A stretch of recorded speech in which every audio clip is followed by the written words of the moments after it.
전 대전 동아쌤입니다. 저는 오답 문제를 미리 스크랩하고 정리를 해놨는데 학생에 대해 학생인데 틀린 이유나 이런 건 충분히 들었으니까 일반적인 풀이법에 맞춰서 푸는 법 중심으로 얘기하겠습니다. 첫 번째로 이렇게 아는 나오면 삼각형 치고 맞는 나오면 동그라미 치라고 그랬는데 그럼에도 불구하고 안을 쳐놓고 맞는을 골랐다고 하는 경우가 생깁니다. 왜 그러냐면 문제를 풀다 보면 틀린 거나 맞는 거나 이런 두 문제밖에 없으니까 이걸 체크할 때는 안을 풀어야지 하면서 푸는 과정 속에서 이게 풀려버려서 긴장이 떨어지면 이거를 끝까지 기억 못하고 맞는을 고르기도 합니다.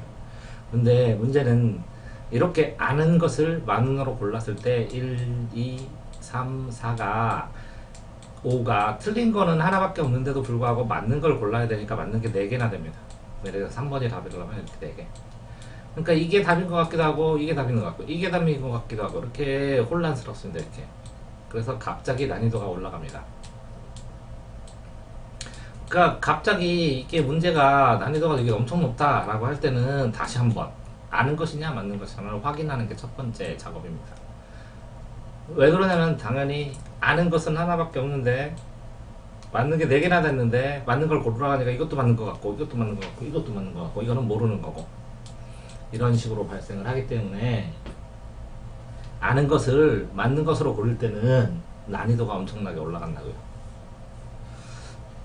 자, 똑같이 맞는 것을 찾아라. 그런데 이게 틀린 게 많아요. 틀린 게. 맞는 것을 찾아라. 근데 이게 맞는 거예요. 이렇게 문제는. 근데 내가 아는 것을 찾고 싶으면 첫 번째나 두 번째가 혼란스러워 보여요. 왜? 이렇게 1, 2번 한도에서 이게 틀렸으니까 틀린 게 4개나 있으니까 맞는 건데 틀린 걸 고르니까 금방 고릅니다. 그래서 앞부분에서 답이 홀랑 걸라져 뒤에 볼 필요도 없이 그럴 때는 끝까지 묵묵하게 빠른 속도로 읽어주든지 아니면 이게 너무 이것도 틀린 것 같고 이것도 틀린 것 같고 두 개가 연달아 그랬을 때는 다시 맞는 건지 틀린 건지를 확인해야 돼요. 그러니까 두 개 다 점검하는 방법을 갖고 있어야 되는데요.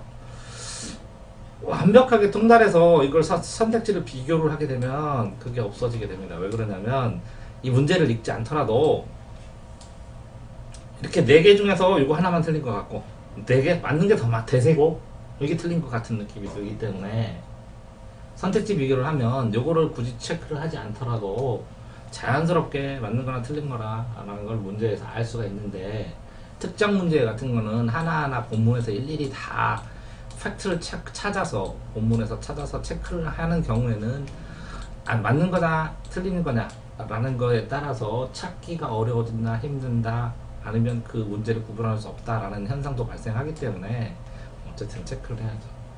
단지 저 아는 거를 찾으려고 했는데 맞는 거 찾다가 틀렸어요 라는 거는 선택지 비교 안 했어요 라는 얘기고 세고 난이도가 급격히 올라가는데도 별 난이도 생각을 안 했다는 거니까 두 가지를 하셔야 된다는 거지. 자, 첫 번째는 뭐라고 해야죠? 선택지 비교를 하셔야 되고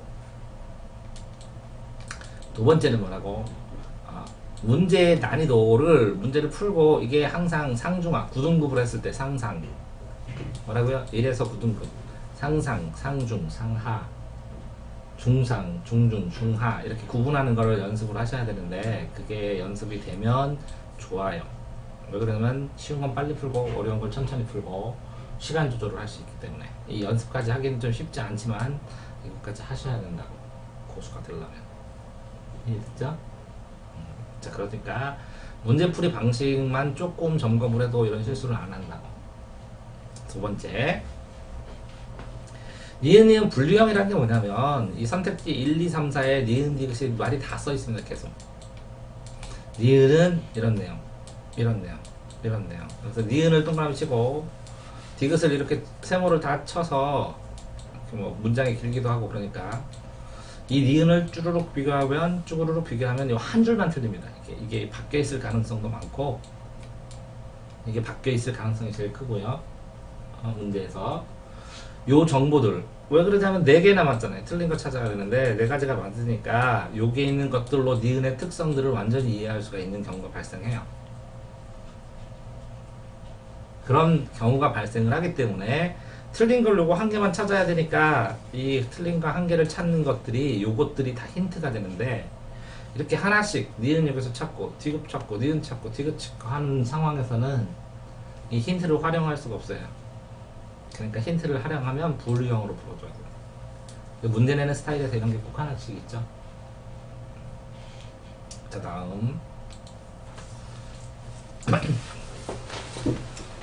자, 설명을 한다는데 사례를 찾아야 된대요. 근데 이 니은의 설명이, 니은이 뭐라고 나오냐면, 정부가, 이건 주어입니다. 공급을, 이건 목적어입니다. 느린다. 그러면, 체크를 할 때 선택지가 이렇게 주어, 목적어, 서술어가 나오겠죠? 그랬을 때, 정부가 할 수 있는 일이어야 되고요. 공급과 관련되는 거, 수요가 아니라, 그 다음에 느린 것과 관련된 거. 이 세 가지가 합치된 지문만 찾으면 되는 거예요. 사례가. 그러니까 주어를 보면서 정부가 할 수 없는 건 다 지우고 공급이 아닌 거 지우고 자 늘리는 게 아닌 게 지워버리면 남은 게 답입니다. 이렇게 풀으시는 게 제일 맞는 건데 그 일 자체가 지자체에서 뭐를 했다 그럼 지자체도 정보다 라는 배경식이 약간 있어야 되고 공급을 늘리기 위해서 그러면 공급이라는 것은 정부가 생산자 입장이 되는 거고 정부가 뭔가를 생산해내니까 정부는 보통 소비자이면서 생산자인데 정부가 생산될 수 있는 게 뭔가를 알 수 있는 게 중요한 거고 그게 모르면 제시문을 봐야 되고 제시문에 소개될 가능성도 있고 그래요. 느린다는 쉽게 알 수 있기 때문에 그러니까 이거의 배경 지식은 정부는 생산자면서 소비자라는 의미와 공급을 해야 된다는 의미인데 그 문제 봐보세요. 답이 뭐죠? 대중교통 사업자에게 네. 손실 보전. 자, 정부가 주어는 생략되어 있고 대중교통 사업자를 보존해준다. 손실을 보존해주면서 돈을 뭐라고요? 정부가 대중교통 사업자가 안 하게 되니까 손해가 나서 여기다가 손실을 보전해서 머니를 M을 더 추가를 해줌으로 인해서 이게 살아남을 수 있게 하고 그것이 공급을 늘리는데 기여를 하게 만든다는 거예요. 자, 그러니까 구조가 주어는 생략되어 있고, 그쵸? 주어는 생략되어 있고, 공급을 늘린다고 안 쓰고 돈을 보조한다고 썼는데 그게 같은 걸 모르면 틀리겠죠. 본인이 찍은 건 뭐죠? 서민용 아파트 구입 자금을 싼 이자로 대출해준다. 그럼 정부가 서민용 아파트 구입 자금을 경제활동이니까 받을 수도 있어요.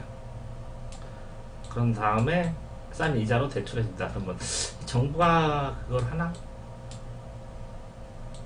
은행이 안 하고 만약에 혹시 한다고 하더라도 서민형 아파트 구입 자금 그러면 경제 활성화는 맞긴 맞네.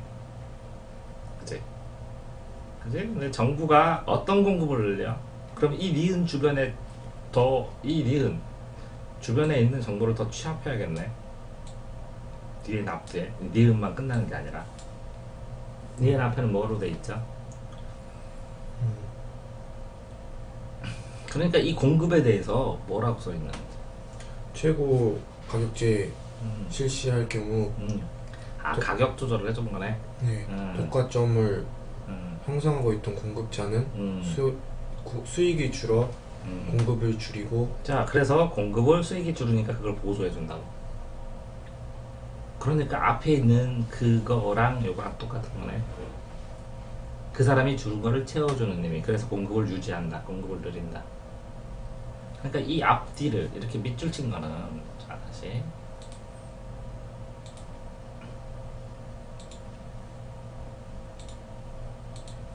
이 니은이라는 게 이렇게 나오면 이렇게 밑줄 친 게 니은이 나오든지 밑줄 친 게 나오면 이 여기에 직접적인 정보가 있는 확률보다 수능 수준에서는 요 앞뒤에 여기에 지시어가 있으면 반드시 역삼각형 해야 되고 요걸 수식하는 것도 있으면 반드시 체크해야 되고 이 주변에 이 니은의 주변에 있는 정보를 정보를 구체화시켜서 이 니은을 해석한 다음에 그 다음에 이거와 관련된 문제를 풀어야 되는 그런 문제가 대다수예요. 그러니까 학생들이 실수하는 이유가 뭐냐면 이렇게 밑줄 쳐 있으면 요거만 딸랑 읽어서 돼요. 자, 그러면 왜 하필이면 이 니은을 요걸 밑줄 쳐주냐면 요 지시어로 연결됐기 때문에 당연히 연결돼서 이어진 문장이니까 이어서 읽겠거니, 아니면 여기에 지시어가 있기 때문에 요거를 당연히 찾아서 읽으니까 이 문장도 또 읽겠거니, 이걸로 수식을 해주니까 당연히 이거에 대한 수식이니까 이걸 보조정보로 읽겠거니 라는 거를 믿고 시험 문제를 내는데 다 학생들이 빼먹죠. 그래서 요것만 가지고 판단하면 틀릴 수 있는 예시를 일부러 함정으로 딱 만들죠. 문제를 만들 때. 이해되셨어요? 그러니까 지금은 틀린 이유가 1. 분류형 문제에 대한 이해가 적었다라는 거 있고, 아니 분류형이 아니라 이 예시를 적용할 때, 적용 시에 이 주어, 목적어, 서술어의 성질까지도 같아야 된다. 예시를 적용할 때 주어, 목적어, 서술어의 성질까지도 같아야 된다 라는 거를 간과했고, 두 번째는 이 니은이라고 나왔을 때 이 앞뒤에 있는 정보를 찾아서 이 니은을 구체화 시켜야 된다 라는 걸 간과해서 이 니은을 뚜렷하게 만들지 못해서 실패를 한 겁니다. 문제 풀이에서. 됐어요? 뭘 뚜렷하게요? 이 정보를, 니은이 공급이 뭔지 어떤 상황인지를 정보를 구체화 시켜야 되는데 그걸 못 시켰다고.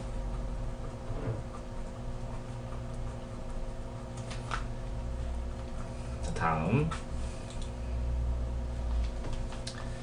이거 보면 배경형식으로 푸셨다는 건 나쁘진 않습니다. 저도 뭐 배경형식으로 푸니까. 문제는 뭐냐면 어떤 배경형식으로 풀었을 때 이렇게 나왔을 때 뭐 공통점, 차이점, 아니면 예를 들어서 얘에 대한 긍정성, 부정성, 이게 동시에 두 개를 다 고려할 때는 상관없습니다. 그러니까 접근 분야가 두 방향이면. 무슨 얘기냐면, 자, 이순신을 고려했을 때 이순신의 장점, 단점, 이렇게 동시에 두 방향으로 접근하면 문제가 덜 돼요. 근데 한 방향으로만 하면 함정에 빠지기 쉽죠. 반대 입장으로 가버리면. 그러니까 공통점, 차이점 했을 때 나는 이 공통점으로 풀었는데 글에는 차이점이 나왔어요. 그래서 이 두 방향의 선택의 기준은 어디가 가지고 있어요? 제시문이 가지고 있습니다. 내 배경식의 선택의 내 배경식의 여러가지 시각, 양변에 대립된 시각도 동시에, 예를 들어 보수도 양쪽으로 볼 수 있고 뒷보도 양쪽으로 볼 수 있는데 그 시각의 판단의 근거나 기준은 뭐죠? 여기 앞. 자, 어쨌든 이렇게 공통점, 차이점 했는데 이 판단 기준이 가치관이 있잖아요. 어떤 사물에 대해서 이렇게 다양하게 볼 수 있는 것들의 판단 기준은 명확하게 글에다 밝혀진다는 거죠. 그럼 그 기준으로 봐야 된다. 내가 설령 이런 기준이 있더라도 이 기준으로 봐줘야 된다. 이 기준으로 보고 있는 건 아는지 안 하고 시험 문제를 내지, 이 동그라미, 세모, 네모의 기준의 차이를 써라, 이건 논술이지. 그런 걸 국어에서는 안 나오지. 그렇죠? 그러니까 알고 있는 배경 지식을 두 가지 이상의 각도에서 볼 수 있다면, 그러면 어차피 제시문에서 기준을 찾아야 되는데 기준을 안 찾았다는 거예요. 자, 똑같이 그걸 바로 적용하는 사례가 이런 걸 수도 있어요. 상징은 현상의 특징인데 눈이 굉장히 다양한 걸로 될 수도 있어요. 그러니까 추운 걸 덮어주니까 긍정적인, 눈 내리고 비바람 내리니까 추운 거니까 부정적인. 거기다가 눈은 그냥 자연의 눈이요, 눈 내려, 아무 감정 없어. 그러니까 세 가지로 볼 수 있네요. 긍정적으로 볼 수도 있고 부정적으로도 볼 수 있고 그냥 자연의 일부로도 볼 수 있고, 긍정 부정 없는, 그냥 눈 내린다고 오늘. 자, 밤이 긍정적으로 볼 수도 있고, 왜? 세상을 덮어주고 포근하게 쉬게 해주니까. 부정적으로 보으니까 일제시되고, 그냥 밤이라고, 난 말고 자연의 시간으로 볼 수도 있고, 이렇게 이게 거의 이렇게 두 가지가 아니라 세 가지로도 해석이 될 수 있는데, 이걸 예단해 버리면 눈은 나쁜 거야, 너는 좋은 거야, 이렇게 버리면 틀려버리지. 그럼 이거의 판단은 뭐라고요? 눈꽃의 서술어에 나오지. 눈꽃이 어떻다고, 매섭다고, 눈꽃이 뭐라고 했다고. 매화가 어땠다고. 그러면 이 매화는 지시어야. 매화를 어떤 식으로 지시했는지. 그러니까 이게 긍정이냐 부정이냐 적어도 긍정이냐 부정이냐에 관해서 제시문에서 현상의 특징이니까 이 특징을 어떤 식으로 이미지를 만들었는지를 확인할 필요가 있지. 그쵸? 그러니까 이 시의 작품이 있는데 눈꽃을 1번으로 눈 비바람 맞아서 버티는. 이제 매화 해야죠. 안 하려고 하는데 질문하는 뽐새가 안 하면 안 되는 만큼의 지금 이제 봄 그다음 뭐라 그래? 봄, 여름, 가을, 겨울. 그럼 초봄에 매화 이른 봄에 매 이거는 여름엔 난, 이거는 가을에 국화, 이건 겨울은 대나무. 이제 매화는 선구자예요. 선비의 선구자적 정신, 개척자. 눈 속에서도 참아내면서 눈이 내리는데 그 눈 속에서 펴요. 자, 그러면 명성화가 매화라면 일본은 눈이겠죠. 그래서 선구자적 속성이에요. 왜? 근대화 시대에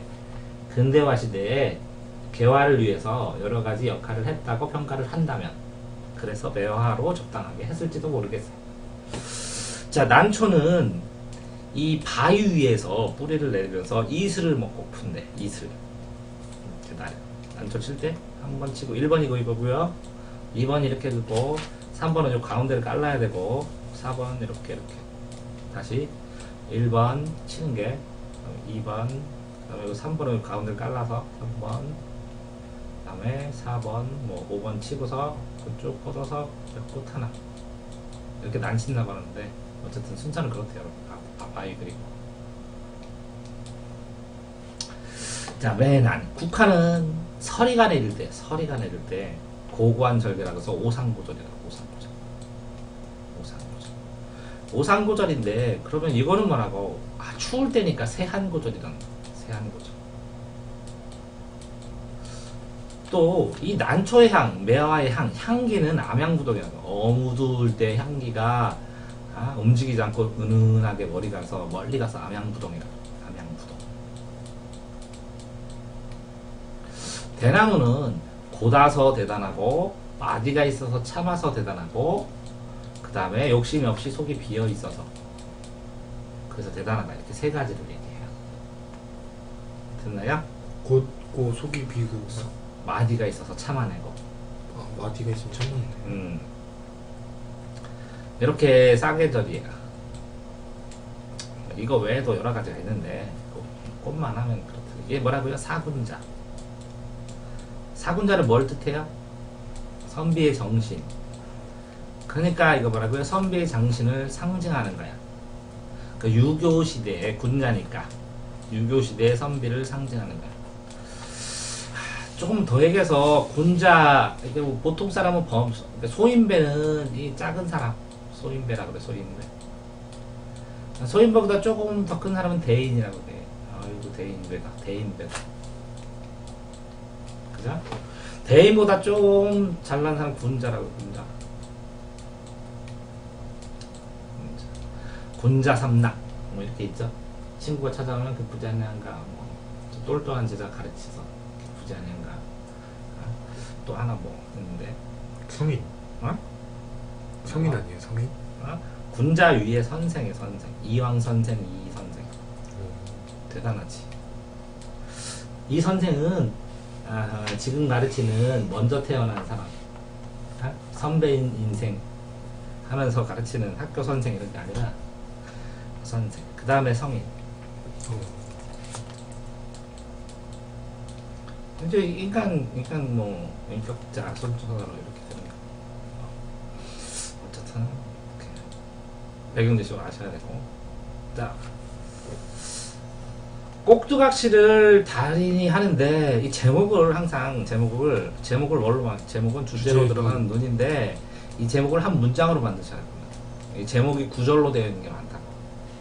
완성된 문장으로 바꿔줄 때 판단이 되게 좋아요. 꼭두가시 노름을 보고 주어는 무엇을 느꼈다. 이렇게 해버리면 시점이 명확해져. 꼭두각시 노름을 본 사람의 시각이 주어예요. 달인이 아니라. 그쵸? 그런데 본인이 문제를 풀 때 달인을 중심으로 봤어요 라는 것은 그렇게 상상을 했을 것이지. 이게 달인이 중요하다. 꼭두각시를 조정하는 데. 그거는 이제 사실이고 팩트. 하나의 팩트고, 여기에서는 뭐라고? 똑똑하시 노름을 보고 주어는, 그럼 이거는 주어는 작가겠지. 작가는 무엇을 느꼈다. 그럼 이게 주제겠지. 이해됐어요? 그러니까 제목을 뭘로? 주어, 목적어, 서술어 같은 간단한 줄거리로 요약 정리하면 어마어마한 파괴력이 있다고 공부하는데. 그죠? 자, 다음. 간접서술은 그냥 우리가 이게 떨어져서 봤을 때 등장인물들이 대화하고 행동을 한다고. 대화를 나누고 행동을 하는 걸 뭐를 해? 행동을 대화하고 행동하면 나는 뭐해요? 참견해요? 관찰한다고. 간접이라는 뜻은 관찰이라는 뜻이야. 즉 관찰자 시점이 간접이야. 그래서 이건 객관적인 거야. 객관적 시점. 간접 시점은 뭐라고요? 관찰자 시점이고, 이거는 관찰 시점은 객관이야. 직접 한다는 건 주관적이에요. 주인공 시점도 비슷할 수도 있고. 근데 직접 한다는 것은 누가 직접이에요? 이렇게 문장을 만들어야죠. 누가 직접해요? 누가? 직접이 뭐예요? 읽어보라고. 관찰한다고. 직접 내가 누군데? 주인공. 주인공이 직접 자기가 속마음을 하면 주관적 시점이라고. 근데 이거는 주인공이 아니라 작가가 직접이에요. 그렇다면 더 자세히 들어가면 이 작품을 하는데 여기서 뭐가 있어요? 작가가 있죠? 그러면 시인공예에는 여기에 뭐가 있어요? 화자가 있죠? 화자가. 그 다음에 소설인간은 뭐가 있어요? 소설인간에 서술자가 있잖아. 서술자. 그래서 1인칭 시점, 2인칭 시점, 3인칭 시점 이렇게 나오지. 맞아요? 네. 보통은 이 서술자가 서술하든지 이 화자가 얘기를 해요. 어?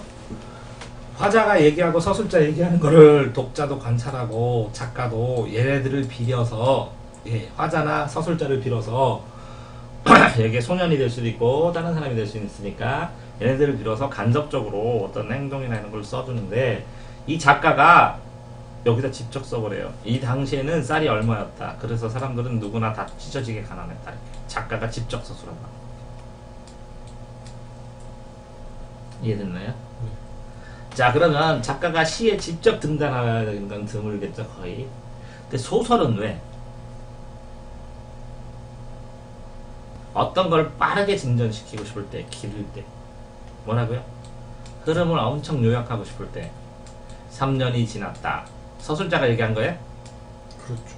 오, 서술자가 3년이 지났다. 맞지? 그럴 수도 있어. 아니에요?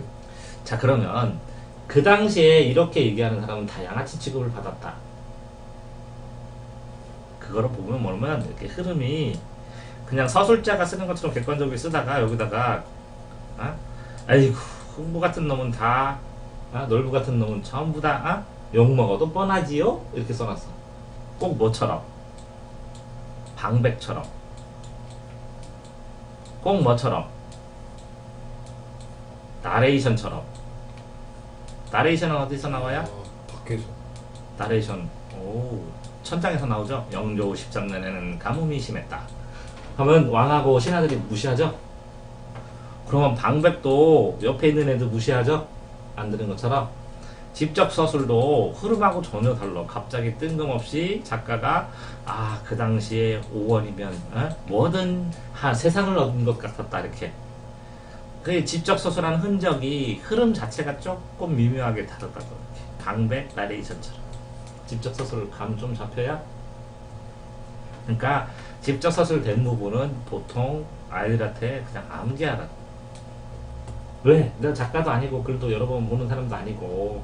근데 이 흐름 자체가 이렇게 가다 보면 그러니까 결국은 여기가 뭐가 나와요? 계속 대화.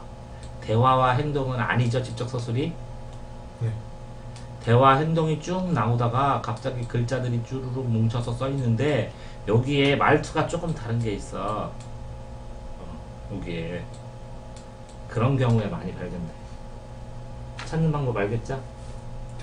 대화 행동 다 제끼고 쭈루룩 이렇게 글자들이 쭈루룩 써 있는데 이렇게 흐름을 쫙 보다 보니까 여기에 써 있는 내용이 앞뒤와 다르게 꼭 방백이란 나레이션 같은 느낌이 들어. 그럴 때 직접 서술이 나온다. 됐어요? 다음에 없네. 자, 그러면 정리해 봅시다. 첫 번째는 풀이법 아직 정교화가 안 됐다는 거죠. 풀이법이 정교화가 안 됐다는 거죠. 두 번째,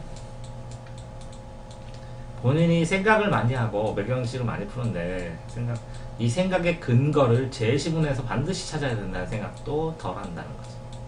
근거는 무조건 제시문에 다 있다라는 생각을 안 한다는 거죠. 자, 3번은 기본적인 그 뭐라 개념, 용어 아니면 기본적인 거를 심화시킨 거. 그래서 심화시켜 가지고 완전히 구축을 아직 못 시켰다는 거지.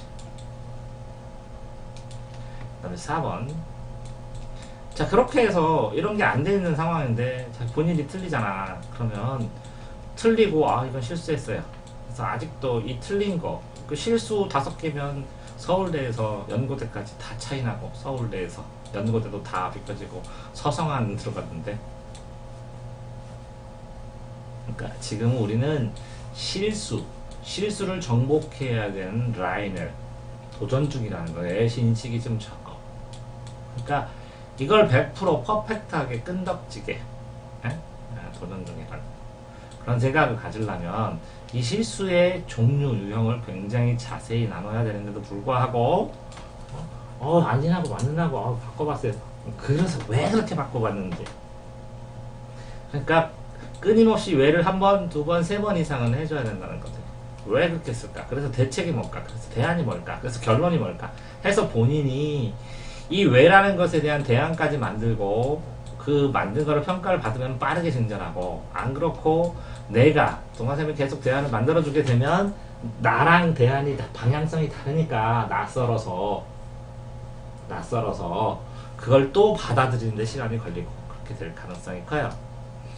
자, 지금 상황에서 풀이 정교화는 아마 내 생각엔 2달 정도 걸릴까 생각이 되고, 생각을 제시문에서 근거를 반드시 찾아야 된다라는 것은 한 달 안에 해내지 못하시면 거의 불가능할 거라고 생각하고, 이게 기본이론 심화는 뭐 이걸 해나가는 과정에서 천천히 뭐 무리 많지 않고 이렇게 설명해주면서 해도 주는 프린트 보면 뭐 자연스럽게 해결될 가능성이 큰데, 제일 문제는 이거 실수를 줄이는 도전. 이게 공부가 아니라 시험 공부인데, 예? 아직도 공부를 열심히 하시고 계시고 있어요. 시험 공부를 하셔야 되는데, 공부를 좀 덜 하더라도 이렇게 실수를 제끼는 시험 공부는 진짜 치열하게 하셔야 되는데, 공부를 다 해놓으시고 그 다음에 힘들죠, 당연히. 그 다음에 이 치열하게 정리하고 이렇게 실수 없는 거 연구하고 해내가는 이 과정이 아직 성숙되지는 않았다는 거죠. 이게 아마 3월달, 4월달은 돼야 성숙되지 않을까라는 생각은 하는 중입니다. 자, 질문 있나요? 화이팅 하십시오.